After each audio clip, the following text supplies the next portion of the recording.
Huli sa Pasay ang dalawang lalaking sangkot sa umunay sangla kolekta scam o bogus na loan at rental agreement. Ayon sa pulisya, gumagamit ng mga pekeng ID at alias sa mga sospek para makapanloko. Ang modus panoorin sa balitang hatid ni Bam Alegre para wag maging biktima. Huli sa entrapment operation ang dalawang suspect sa umano'y sangla kolekta scam sa Pasay.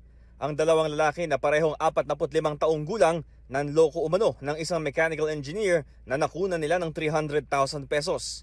Base sa investigasyon, paunang bayad dapat ito para sa loan agreement sa isang condominium unit sa Pasay. Pero nagulat daw ang biktima nang i-double check niya ang unit sa mismong admin ng property. Nabuking ang modus matapos maghinala ang biktima at mismong pumunta po sa condominium management at doon nakumpirma na hindi restradong may-ari ng naturang unit ang mga suspect. Dumulog sa pulis ang biktima. Dito na ikinasa ang entrapment operation.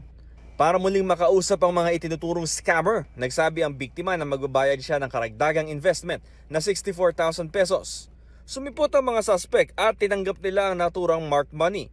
Nakuha rin sa inaresto ang mga ID na may iba't ibang mga pangalan. Nakakumpiska ho tayo ng iba't ibang pekeng ID at nalamang gumagamit po ito ng mga alias sa mga suspect.